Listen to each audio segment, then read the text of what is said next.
अल्लाह और उसके रसूल के मानने वाले लोग हैं। हम निरंकार ईश्वर को मान रहे हैं, हमारे भाई जो सनातन के मानने वाले हैं वो आकार को मान रहे हैं, लेकिन इसका मतलब ये नहीं है हम अपने पूर्वजों को ना माने। हम भगवान श्री कृष्ण के मानने वाले हैं, हम श्री राम के मानने वाले, हमारे बड़े थे, हमने धर्म बदल दिया, हम अपने बड़ों को कैसे बदलें? हम मुगल नहीं हैं, हम अफगान नहीं हैं, हम मंगोल नहीं हैं, हम हिंदी हैं। जब अरब जाते हैं, अरब पूछते हैं अंताफी हिंदी, हम कहते हैं हाँ हिंदी, गर्व से कहते हैं हम हिंदुस्तानी। आप अगर मुल्क में रहते हैं तो उस मुल्क से वफादारी कीजिए, उस मुल्क से ईमानदारी कीजिए। और मेरे नबी ने कहा कि मुल्क से वफादारी ईमान का आधा हिस्सा है, ये इस्लाम की लाइंस कहती है। पहले अपने वतन के लोगों से, अपने भाइयों से मोहब्बत करो। आपको मैं बताता हूँ, मैंने एक बुजुर्ग से सुना कि इस मुल्क का नाम हिंदुस्तान क्यों पड़ा? हिंद दोस्त स्थान, हिंद दोस्तों का स्थान है। हिंद में लोग दोस्तों की तरह रहते हैं, क्योंकि दोस्तों में बंटवारा नहीं होता, भाइयों में बंटवारा होता है। आप वो दोस्त बने ना, क्या चाहिए ये पकड़ो। आपको काशी पे दिक्कत है, ये लो यार काशी हमारी तरफ से तोहफा। मथुरा पे दिक्कत है, ये लो मुस्लिम भाइयों की तरफ से भाइयों को तोहफा। ये देश चाहिए। अगर हिंदुस्तान में रहना है तो वो दोस्ताना दिखाना पड़ेगा, वो मोहब्बत दिखानी पड़ेगी। मत रहिए ना, छोड़ दीजिए ना। देश में रहना है, भारत में रहना है तो एक दूसरे के मजहब का सम्मान करके चलो। मैं मुसलमान हूं, मैं अपने मजहब से मोहब्बत करता हूं, मैं अपने नबी, अपने साहबाओं से मोहब्बत करता हूं, कुरान से मोहब्बत करता हूं, लेकिन मैं श्री राम के सम्मान पे किसी को ठेस पहुंचाने की अनुमति नहीं दे सकता। मैं श्री राम से भी प्यार करता हूं, श्री कृष्ण से भी प्यार करता हूं, वो हमारे आइडल हैं।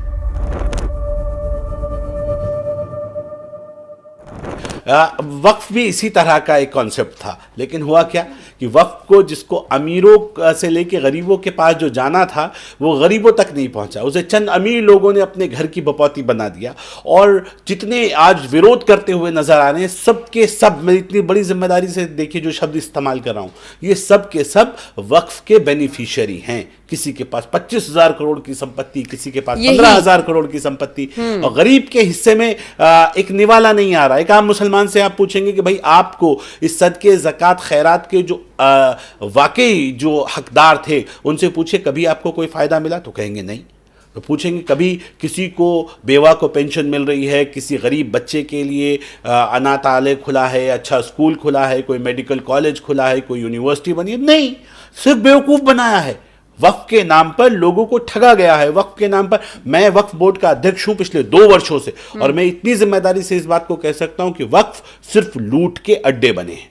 वक्फ में सबसे बड़ा भ्रष्टाचार अगर देश में कहीं हुआ तो वक्फ में हुआ है। उस संपत्ति को जानबूझ के वक्फ के मुतवल्ली, वक्फ के अध्यक्ष, वक्फ बोर्ड के सदस्य, वक्फ बोर्ड के कर्मचारी, अधिकारी, सबने मिलकर सरकारों के शेल्टर में लूटा है और भयंकर लूटपाट की गई है। अगर जांच हो जाए, मैंने निवेदन भी किया है माननीय केंद्रीय अल्पसंख्यक कल्याण मंत्री किरण रिजिजू जी से कि आप इसमें सीबीआई जांच करा दीजिए। देश की आज़ादी से लेकर आज तक जो वक्फ की संपत्तियां बताई जाती हैं, वो संपत्तियां हैं कहां? वो संपत्तियां पता चलेगी सब सेटिंग वेटिंग हो चुकी, सब लूट चुकी। गरीबों का हक गरीबों को नहीं मिला। किसी ने अपना बढ़िया होटल बनाया हुआ। मेरे यहाँ उत्तराखंड में एक बड़े नेता हुए, संजय गांधी जी के साथी रहे, कांग्रेस, यूथ कांग्रेस के बड़े मजबूत नेता हुए, अकबर अहमद डंपी, पूर्व सांसद भी हैं। 200 बीघा में रिसोर्ट बना हुआ है नैनीताल रामनगर के, रामगढ़ के अंदर। ये वक्फ का हाल है। एक दूसरे सांसद हुए, मुजफ्फरनगर के से कांग्रेस के सांसद होते थे, जमा साहब, सईदुल जमा, उन्होंने कलियर के अंदर पूरा बढ़िया शानदार वाला कब्जा किया हुआ। तो खुद मुस्लिम उलेमा, मुस्लिम धर्मगुरु जिनके पीछे मुसलमान फॉलो करता है, कलियर के सज्जादे, जो दरगाह है साबिर पाक की, दुनिया की बहुत मान्यता प्राप्त दरगाह है, पूरी दुनिया से वहाँ लोग आते हैं, और जो अपने नाम के आगे साबरी लगाते हैं वो साबिर पाक की निस्बत से वो लोग जुड़े रहते हैं। वो दरगाह को, जो वहाँ के मौलाना हैं तथाकथित अपने आप को, जो वहाँ की सज्जादा गद्दी नशीन कहते हैं, अब वो लोगों ने उस संपत्ति को, जिनके बड़े कहते थे हमारे बदन के कपड़े भी दरगाह साबिर पाक की अमानत है, हम खादिम हैं यहाँ के, वो कह रहे हैं हम मालिक हैं, और सैकड़ों एकड़ जमीन उन्होंने अपने नाम पे खादिम हटवा दिया और दर्ज करा दिया, और हाई कोर्ट, सुप्रीम कोर्ट, वक्फ जानबूझ के हारता चला गया। इतनी बढ़िया सेटिंग होती है वक्फ बोर्ड के साथ। वक्फ बोर्ड तो पैसे हारने के लेता है केस को, हारते चले गए, उनके नाम पे वक्फ की संपत्ति दर्ज हो गई, आज वो मालिक बने घूम रहे हैं, जहां सदियों से मेला लगता आया है सैकड़ों सालों से, आज वो संपत्ति भी वक्फ की नहीं रही है, वो भी सज्जादों के नाम पे चली गई है।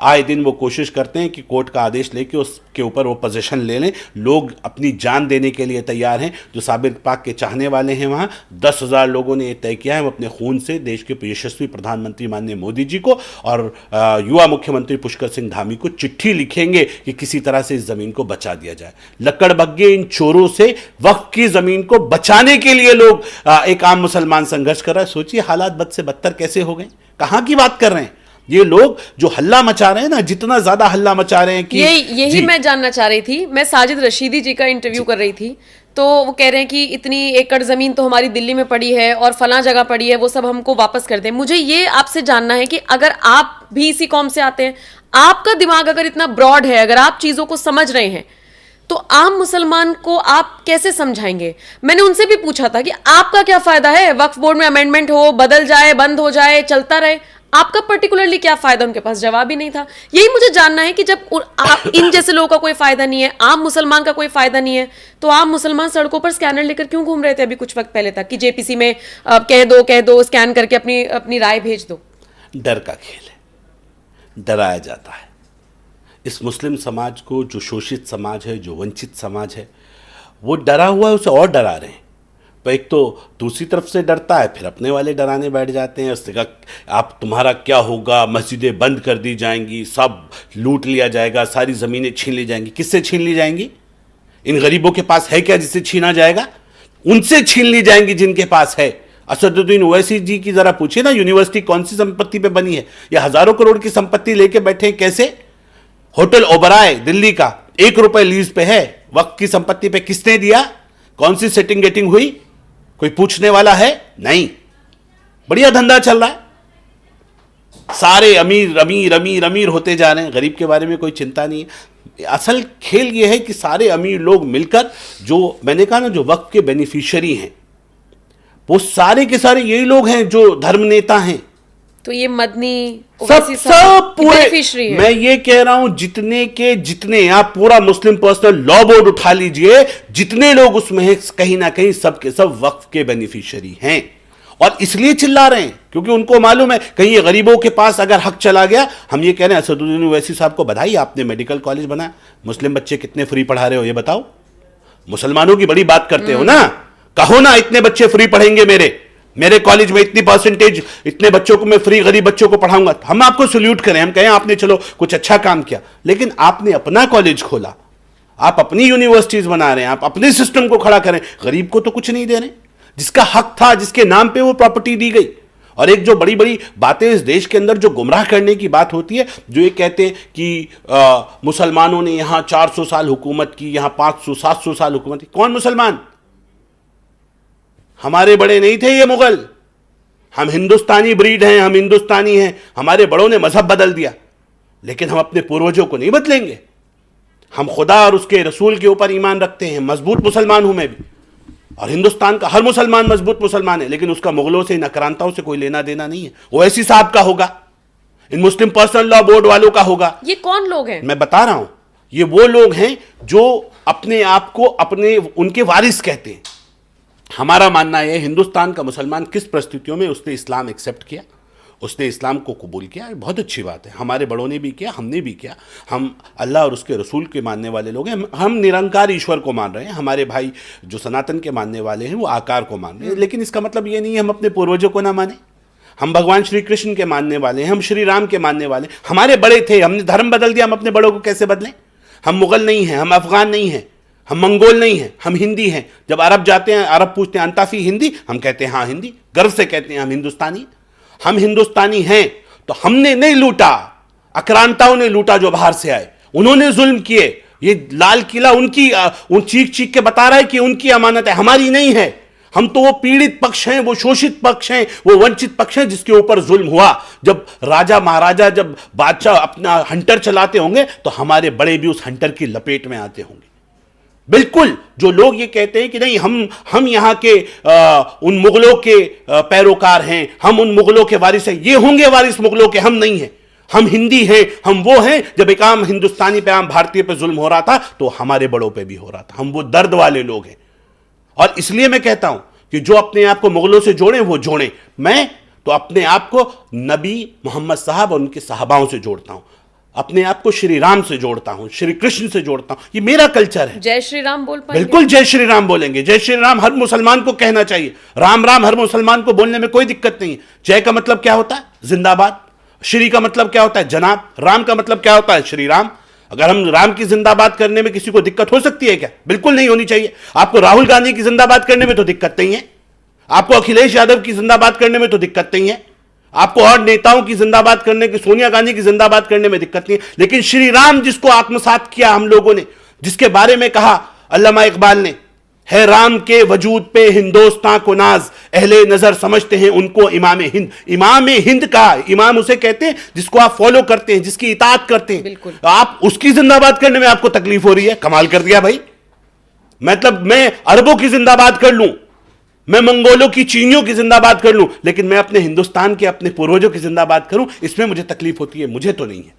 मैं तो बड़ी ईमानदारी से कहता हूं कि इस मुल्क में मेरे नबी, जिसे मोहम्मद साहब, जिससे मुसलमान आत्मसात करते हैं, फॉलो करते हैं, अमीरे अरब को आई ठंडी हवा जहां से, मेरा वतन वही है, मेरा वतन वही है। मेरे नबी के लबों पे भी आया था इस मुल्क का नाम, यहां वफा है, यही आपका इशारा था। फकत मुझे ही नहीं, मेरा मुल्क जान से अजीज, मेरे नबी को भी हिंदुस्तान प्यारा था। वो मुल्क है जहां वफाओं की खुशबू आती है। मेरे नबी को जहां से कहा गया कि यहां से वफाओं की खुशबू आती है, वहां बेवफाई कैसे हो सकती है? इसका मतलब ये जो चंद मौलाना बैठे हैं, धर्म के ठेकेदार बैठे हैं, जो देश को बांटने का षड्यंत्र कर रहे हैं, ये उनकी कॉन्स्पिरेसी है। नहीं, आपके लिए देश पहले, ही तो मैं समझ गई आपकी बातों से। एक मौलवी साहब को मैं सुन रही थी, उनसे पूछा गया डिबेट में कि देश पहले की आप कुरान को पहले रखेंगे, उन्होंने कुरान का नाम लिया। हुब्बुल वतनी निफ्सुल ईमान क्या है? वतन से मोहब्बत आधा ईमान है। वतन से मोहब्बत आधा ईमान। और अपने वतन से मुसलमान कितना बड़ा देशभक्त है, इसका सबूत आपको इस्लाम देता है। लोग ब्याज खाते हैं, मुसलमान ब्याज नहीं खाता। क्यों नहीं खाता? कभी जानने की कोशिश की? मुसलमान ब्याज इसलिए नहीं खाता कि ब्याज खाने से देश की इकोनॉमी कमजोर होती है। आपके जो दूसरे लोग जिसको आपने ब्याज में दिया, वो उससे तड़प तड़प के नीचे जमींदोज होता जाता है। जो ब्याज लेता है, जिसे ब्याज आप लेते हैं, तो वो कमजोर ना पड़े। आपका हिंदुस्तानी भाई कोई कमजोर ना हो जाए। आप अगर मुल्क में रहते हैं तो उस मुल्क से वफादारी कीजिए, उस मुल्क से ईमानदारी कीजिए। और मेरे नबी ने कहा कि मुल्क से वफादारी ईमान का आधा हिस्सा है, ये इस्लाम की लाइंस कहती हैं। लेकिन आप कर नहीं रहे हैं, आप खुरापात कर रहे हैं। आपको जरा सी कुछ लाइन आती है तो आपको दर्द, ओहो इनका दर्द देखिए, आप कमाल का दर्द है भाई। पाकिस्तान में कुछ हो जाए, दर्द यहां से निकलता है मौलानाओं की। कहीं दुनिया में कहीं मुसलमान को दिक्कत होती है, यहां से दर्द। चलो माना हमने, होता है, धर्म के आधार पे भी कुछ सेंटिमेंट्स जुड़े होते हैं। लेकिन ये क्या सगे भाई का हिस्सा नहीं दे रहे हो? नहीं, सगे भाइयों के साथ जुल्म कर रहे हो, बहनों का हिस्सा शेयरिंग नहीं दे रहे हो। अपने लोग जो अपने, जिनको आप हमवतनी कहते हैं, हिंदू भाई, उनके साथ आप इंजस्टिस कर रहे हो और दर्द हो रहा है आपको बहुत ज्यादा। ये दर्द नहीं होना चाहिए। नहीं, नसरुल्लाह जैसा कोई मरता है तो यहाँ मातम मनाया जाता वही है। बोला। और जम्मू कश्मीर में कोई मुस्लिम शहीद हो जाता है, उसके लिए चूक तक नहीं। मैं ये कह रहा हूं ना, आप करो ना, हम मना नहीं कर रहे हैं। हम कह रहे चलो आपको भी दर्द होगा, आपके धर्म का आदमी है, आपको लगता है आपके सेंटिमेंट से, ठीक है। लेकिन आप अपने लोगों का हिस्सा, सगे भाई का हिस्सा मारने वाला मातम करे।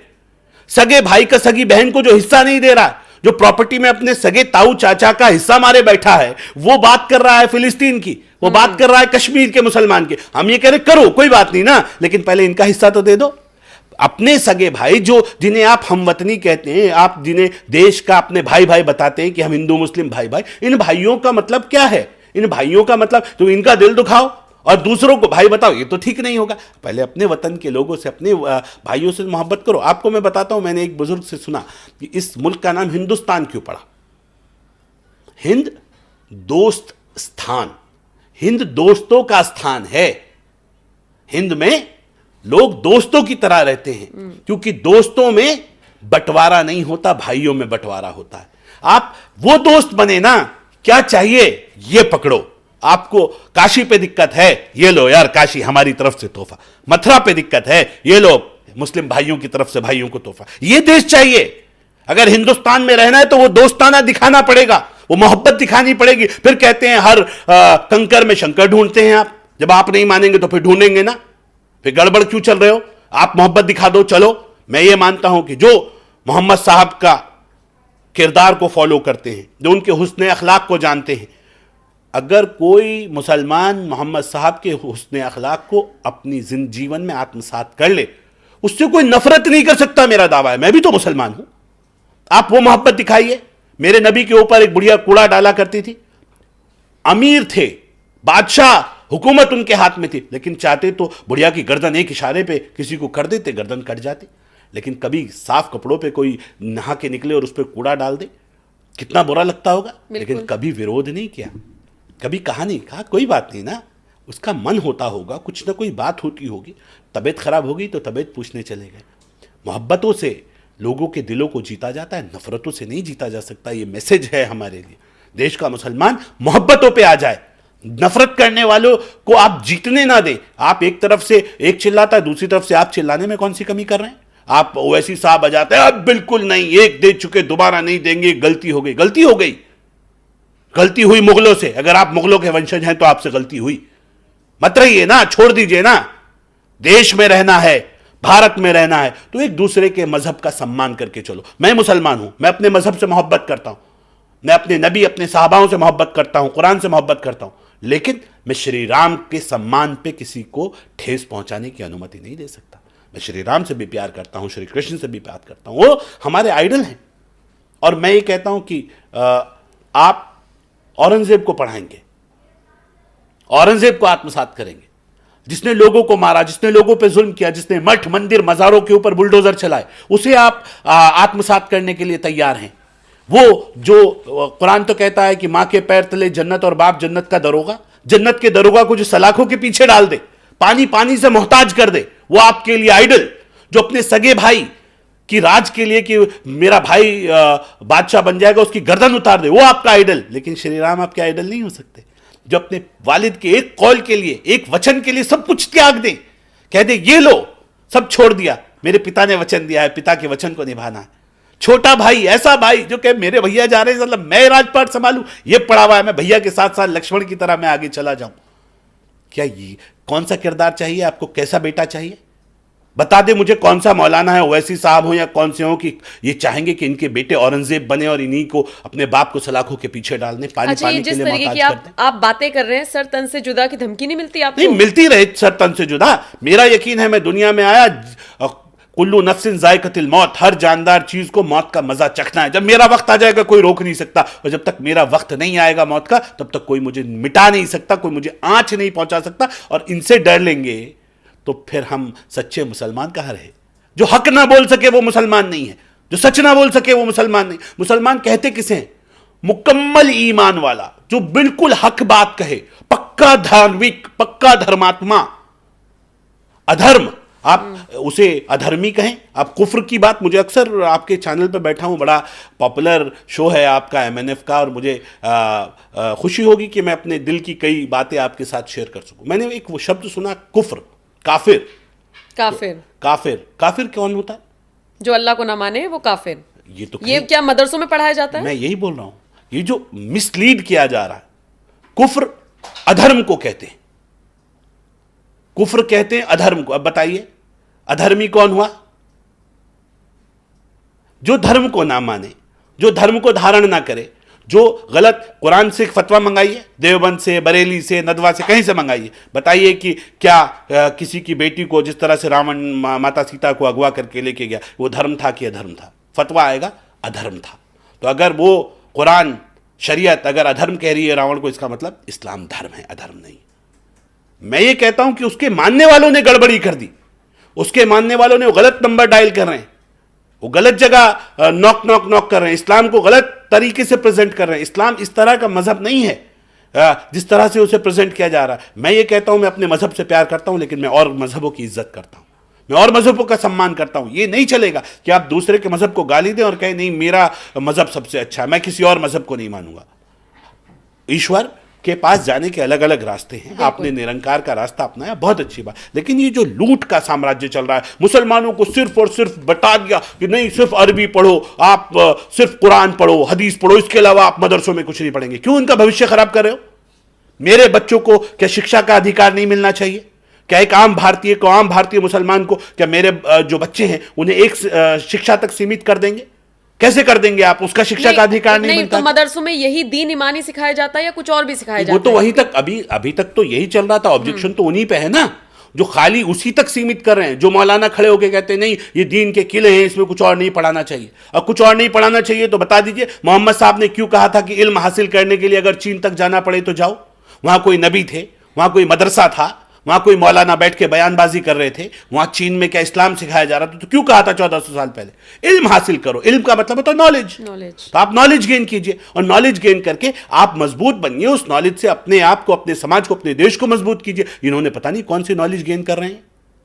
ये बम फटने वाली कौन कौन से नॉलेज हैं जो ये गेन कर रहे हैं? आप देखिए ना, क्या पीओके में जो मदरसे हैं वहां कौन सी तालीम, कौन सी शिक्षा दी जा रही है? क्या कहां लेके जाना चाहते हो देश को? मेरा मानना है देश के अंदर मॉडल मदरसे बनने चाहिए, हर बच्चे को शिक्षा का अधिकार हो। और इन मदरसों को, जो आज मदरसे हैं, मैंने तो उत्तराखंड में एक मॉडल मदरसे के रूप में एक मदरसा हमने तैयार किया है। हमारा मानना है कि उसमें NCERT का सिलेबस हो, इंग्लिश मीडियम पैटर्न, और उसके अंदर हमने कहा हम श्री राम को भी पढ़ाएंगे, हम श्री कृष्ण को भी पढ़ाएंगे, हम अपने तमाम नबियों को, अपने सहाबाओं को पढ़ाएंगे, उनके किरदारों को पढ़ाएंगे। और वहां मेरा बच्चा 8 बजे से 12 बजे तक, 1 बजे तक वो सामान्य स्कूल की शिक्षा, NCERT का सिलेबस पढ़े, और उसके बाद वो 2 घंटे 4 घंटे जितना पढ़ना चाहे वो अपनी कुरान पढ़े। कोई दिक्कत नहीं है हमें। हम कभी नहीं चाहते कि मुसलमान नमाज ना पढ़े, मुसलमान कुरान ना पढ़े, वो मजबूत मुसलमान बने। लेकिन अगर मॉडर्न मदरसों वाले आपके कॉन्सेप्ट में बच्चे जय श्री राम पढ़ेंगे, मुस्लिम बच्चे, तो विवाद, मतलब उन लोगों को आपत्ति होगी। कैसे? और उससे बड़ी बात जो मेरे को जानना ये कि मुस्लिम बच्चों को आप जय श्री राम पढ़ा रहे हैं, तो फिर जो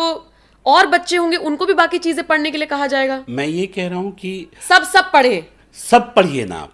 हम ये कह रहे बाबा नानक देव को पढ़िए, गुरु नानक देव को पढ़िए, यीशु को पढ़िए, सबको पढ़िए ना। क्यों नहीं पढ़ेंगे आप? क्यों आपको दूर रखा जा रहा है? किस बात का डर है? हम कब कह रहे हैं कि आप इस्लाम को मत मानिए? हम कब कह रहे हैं कि आप इस्लाम को सही से फॉलो मत? हम तो कह रहे हैं 5 वक्त की नमाज पढ़ो, बहुत ईमानदारी के साथ पढ़ो, इस्लाम को प्रॉपर लाइन पे फॉलो करो। लेकिन सब कुछ पढ़ के, सब कुछ सीख के करो ना। आप उस बच्चे के साथ क्या करते हैं जिसको 14, 15, 16 साल आप मदरसे में पढ़ाते हैं और उसके पासपोर्ट के ऊपर लिखा जाता है अनपढ़? क्या आप उस बच्चे के साथ जस्टिफाई कर रहे हैं, जस्टिफिकेशन कर रहे हैं? क्या होगा इसका भविष्य बताइए? कहां जाएगा? क्या नौकरी करेगा? ये मदरसा ही खोलेगा, इसके पास दूसरा ऑप्शन नहीं है। मदरसा पढ़ा है, अब 14-15 साल हो गए, अब नौकरी कहीं मिलेगी नहीं, या तो इमाम बनूंगा किसी मस्जिद का, या कोई मस्जिद खोलूंगा, या कोई मदरसा खोलूंगा, और ऑप्शन नहीं है मेरे उस बच्चे के पास। तो आप किस दिशा में लेके जा रहे हैं देश को? हम ये चाहते हैं मेरा बच्चा डॉक्टर बने, इंजीनियर बने, फिलोसोफर बने। वो हाफिज कुरान रहते हुए सब कुछ बन सकता है, क्या दिक्कत आ रही है? हमें नहीं बनाना मौलवी, मुफ्ती, काजी। हम तो ये कह रहे आपने कुरान पढ़ लिया, कुरान याद कर लिया, अपनी नमाज पढ़ो, दीनदारी पे अपनी नमाज को फॉलो करो, कुरान पढ़ो, ठीक है, ओके। कुरान कहीं आपको गलत शिक्षा नहीं दे रहा। आपने गलत शिक्षा का जो मैसेज है, वो जो बैठे हुए लोग हैं, वो जो पीछे बैठे हुए बताते हैं कि नहीं जिहाद क्या है, और उसको जो मिस इंटरप्रेट करते हैं, वो गड़बड़ है। अगर कुरान गड़बड़ होता, इस्लाम गड़बड़ होता, तो आज शादाब शम्स कुरान और इस्लाम के मानने वाला ना होता। मुझे ये यकीन है कि कुरान और इस्लाम में कोई दिक्कत नहीं है, इन मौलानाओं में दिक्कत है जो गलत तरह से उस इस्लाम को बताते हैं, जो उसे समझाते हैं। वो जो गड़बड़ वाले लोग हैं, उन गड़बड़ वाले लोगों का इलाज करने की जरूरत है। और इसलिए मैं ये मानता हूं कि अगर देश को आगे बढ़ना है तो फिर आपको पॉजिटिव नोट पे आगे आना पड़ेगा। आज उत्तराखंड के अंदर युवा मुख्यमंत्री UCC लागू करने जा रहे हैं, पुष्कर सिंह धामी। मैं बधाई देता हूं युवा मुख्यमंत्री पुष्कर सिंह धामी को। एक जबरदस्त फैसला, ऐसा फैसला जिसका निर्णय लेने में आदमी 50 बार सोचता है। उसको डर लगता है कि ये निर्णय लूंगा मैं, कल को मेरा भविष्य क्या होगा, इसका कितना बुरा इंपैक्ट पड़ेगा, कितनी दुश्मनियां लोगों से होंगी। लेकिन युवा मुख्यमंत्री ने जो कमिटमेंट किया, उस कमिटमेंट को कहीं ना कहीं चरितार्थ करते हुए दिख रहे हैं। और मैं ये कह सकता हूं कि एक बार UCC लागू होगा तो UCC वो होगा जिसे पूरा देश आत्मसात करेगा। मैं तो पूरी तरह से युवा मुख्यमंत्री को बधाई देता हूं, और कि आप ये देखिएगा कि इतना शानदार UCC आ रहा है कि पूरा देश उसे हाथों हाथ लेने वाला है। UCC आएगा तो मदरसे बंद हो जाएंगे उत्तराखंड के? मैं कह रहा हूं एक जैसी शिक्षा होनी चाहिए सबके अंदर। हमारा कहना तो यही है, कोई जरूरत नहीं ना, सब बच्चों को उत्तराखंड बोर्ड का सिलेबस दो, एक जैसा सिलेबस मेरे बच्चे पढ़े। जो मुसलमान हैं वो उसके बाद कुरान पढ़े। Yes, 1 nation 1 education. मुसलमान स्कूल पूरा होने के बाद इन मदरसों में कुरान पढ़े, कोई दिक्कत नहीं। हिंदू वेद और पुराण पढ़े शिशु मंदिर में, कोई दिक्कत नहीं। जो बौद्ध मठ हैं वहां दोपहर तक यही सिलेबस चले, और दोपहर के बाद वहां भी वो अपनी धर्म की तालीमों को हासिल करें, कोई दिक्कत नहीं ना। लेकिन आप NCERT का सिलेबस नहीं पढ़ेंगे, आप देश का सिलेबस नहीं पढ़ेंगे, और आप खाली एक ही सिलेबस पढ़ेंगे, ये बर्दाश्त नहीं होना चाहिए। एक क्लियर करो ना। मैं तो कह रहा हूं मदरसा बोर्ड की आवश्यकता नहीं है, उत्तराखंड बोर्ड रजिस्टर्ड कर दो, उत्तराखंड के सारे मदरसों में ठप्पा मार दीजिए कि सारे मदरसे जितने भी हैं सब में मैंडेटरी होगा कि उत्तराखंड का सिलेबस पढ़ाया जाएगा, जो उत्तराखंड का आम बच्चा पढ़ रहा है। लगभग कितने मदरसे चल रहे होंगे? मुझे लगता है कि 117 मदरसे वक्फ बोर्ड के हैं, लगभग 400 मदरसे के करीब मदरसा बोर्ड में हैं, और अगर सारे छोटे मोटे मदरसे देखे जाए तो 700-800 मदरसे वहां पे होंगे। तो मैं ये कह रहा हूं सबको आप स्कूल में, मदरसा एक अरबी का शब्द है जिसका हिंदी अनुवाद विद्यालय होता है, सिंपल लाइन है, इंग्लिश में स्कूल कहते हैं। अरब का जब बच्चा जब स्कूल जाता है वो कहता है mom I am going to मदरसा, तो क्या दिक्कत है? तो मदरसे में आप एक ही शिक्षा क्यों पढ़ाएंगे? और क्यों नहीं पढ़ाएंगे आप? मेरे वीरों की गाथाएं जिन्होंने देश के लिए कुर्बानी दी वो क्यों ना पढ़ाया जाए? आम बच्चे को क्यों ना पता चले कि देश के लिए कुर्बानी देने वाले शहीद भगत सिंह को नहीं पढ़ा रहे हैं? क्यों नहीं पढ़ा रहे हैं आप? पढ़ाना पड़ेगा आपको, ये लागू करना चाहिए सरकारों को, बिना रोक के, बिना हिचक के। और आम मुसलमान, मैं ये कहता हूं, मैं जितना मुसलमानों को जानता हूं, अपनी कौम को जानता हूं, अगर ईमानदारी से सरकार साफ नियतों से लागू करेंगी कि नहीं मैंडेटरी होगा सारे मदरसों में कि उत्तराखंड बोर्ड पढ़ाया जाएगा, तो मुझे नहीं लगता कि कोई मना करेगा। धीरे धीरे धीरे धीरे माहौल बदल रहा है, नीतियां भले ही हमारी सख्त हों लेकिन लोग उसे एक्सेप्ट कर रहे हैं। हम ये कह रहे हैं हमें आपके मजहब से दिक्कत नहीं है, लेकिन बच्चा सब कुछ सीखे, दुनियावी शिक्षा अगर हासिल नहीं करेगा मेरा देश पीछे रह जाएगा। देश को विश्व गुरु बनाना है तो कड़े फैसले लेने पड़ेंगे। युवा मुख्यमंत्री कड़े फैसले ले रहे हैं। मुझे उम्मीद है कि देश के यशस्वी प्रधानमंत्री इस यूसीसी आने के बाद युवा मुख्यमंत्री को अप्रिशिएट तो करेंगे, साथ में देश के अंदर भी ये माहौल बनाएंगे कि देश में भी एक दिन यूसीसी लागू हो। ऐसा लेकिन ये पॉसिबल कैसे होगा? क्योंकि अगर आप यूसीसी से आदिवासी समाज को बाहर रख रहे हैं तो मुसलमानों को हवाला मिल गया, उनके हवाले से वो भी अपनी बात रख सकते हैं, हमें भी बाहर रखिए। मैं ये कह रहा हूं कि आदिवासी लोग वो लोग हैं जो जिनको स्पेशल देश के एक एक्ट से शेल्टर मिला हुआ है, एक। दूसरा, मैं ये कह रहा हूं उनको, वो पिछड़ा हुआ समाज है, उन्हें आरक्षण मिल रहा है। आज सब हिंदू समाज में क्या सुधार नहीं हुए? क्या बाल विवाह समाप्त नहीं हुआ? क्या सती प्रथा समाप्त नहीं हुई? मेरे यहाँ अगर समाज में सुधार की आवश्यकता है तो क्या मेरे यहाँ सुधार नहीं होना चाहिए? पर आप वाले एक्सेप्ट तो नहीं कर रहे हैं। करेंगे ना, करेंगे जब सब चीजें ईमानदारी के साथ आएंगी। अगर कोई मौलाना सामने बैठकर ये कह दे कि हलाला ठीक है, 3 तलाक का जो कानून लाया गया वो गलत है, इससे ज्यादा और उनकी सोच की परिभाषा क्या होगी? मैं ये कह रहा हूं वो ये झूठे और मक्कार लोग हैं जो ये कह रहे हैं कि 3 तलाक ठीक है। मुझे उस मौलाना का नाम बता दीजिए जिसकी बेटी को तलाक हुआ और उसने चुपचाप से घर में महल लेके चुपचाप से बैठ गया। मौलाना का नाम बताइए, पूछ लीजिएगा किसी से, उस मौलाना का नाम बताओ जिसकी बेटी को तलाक हुआ हो और मुफ्ती के साथ निकाह हुआ था। मेरे सामने कई सारे केसेस आए, मैं मुस्लिम राजनीति करता हूं तो जाहिर सी बात है मामले आते हैं। एक मुफ्ती साहब का कॉल आया कि बेटी को तलाक दे दिया, वो मुफ्ती बहुत बदमाश है, इसकी ठुकाई कराओ। इस्लाम तो नहीं कहता, इस्लाम तो कहता है महल लो, चुपचाप से जाओ, खत्म। तो फिर क्यों कोर्ट जाते हो? आपके मन से नहीं चलेगा। जब आपको जरूरत हो आप आईपीसी का इस्तेमाल कर लें, और जब आपका मन ना हो आप कहते नहीं हम तो नहीं मानेंगे, ये नहीं चलेगा। डबल स्टैंडर्ड नहीं, एक पे आइए ना। और अब मैं ये कह रहा हूं कि चलिए हो गई, इस्लाम में इजाज़त थी उस वक्त की परिस्थितियों के हिसाब से कि आप बहुविवाह कर सकते हैं, एक से अधिक शादी कर सकते हैं, लेकिन आपको ये भी मानना पड़ेगा वो परिस्थितियां कब थी। 1400 साल पहले जब बेटियों को जिंदा जला दिया जाता था, जिंदा दफना दिया जाता था, उस वक्त जब 1400 साल पहले औरत की कोई हैसियत नहीं थी, उसे लूट का सामान समझा जाता था, तब कहा था। आज क्या कोई बाप चाहेगा कि उसकी बेटी का हस्बैंड एक शादी और करे? कोई भी नहीं चाहेगा। तो अब आवश्यकता नहीं है, आज बदलाव आ रहा है। तो आपको कई देशों में बैन, मुस्लिम देशों में भी बैन हो चुका है। और मोहम्मद साहब ने भी ये बात कही थी, जब अपनी बेटी का निकाह आपने हजरत अली के साथ किया तो मोहम्मद साहब ने कहा था कि ठीक है, निकाह की इजाजत है, आप कर सकते हैं, लेकिन एक अफजल है, बेहतर एक है। 1400 साल पहले उनके दूसरे कोट को क्यों याद नहीं करते कि उन्होंने कहा था कि बेहतर एक ही है। करने को आप कर सकते हैं, कोई परिस्थिति हो जाए, लेकिन बेहतर एक है। तो बेहतर को मानेंगे कि परिस्थितियों के हिसाब से आगे चलेंगे। आज तो दौर बदल रहा है, आज तो बेटा बेटी इक्वल हो गए। और अब मेरा यूसीसी आ रहा है, युवा मुख्यमंत्री यूसीसी लेके आ रहे हैं, बेटियों को ताकतवर बना रहा है यूसीसी। 50% बेटियों का अधिकार, आधी प्रॉपर्टी बेटी को ऑटोमेटिक चली जाएगी। उसके जो खसरा खतौनियां होंगी, बेटी है जैसे बेटे के नाम पे दर्ज होती है, ऐसी बेटी का नाम पे भी दर्ज हो जाएगी। तो बेटियों को कितनी ताकत दे रहा है यूसीसी, बेटियों को इतना मजबूत बना दिया जाएगा। अब मेरी बेटी, वो हिंदू मुस्लिम तो नहीं कर रहे हैं यूसीसी में, सबकी बेटियां इक्वल होंगी, सबकी बेटियां साझी होंगी। मुसलमान बेटियों को भी हक मिलेगा, हिंदू बेटियों को भी हक मिलेगा, सिख बेटियों को भी हक मिलेगा, क्रिश्चियन बेटियों को भी हक मिलेगा। ये होता है ईमानदारी।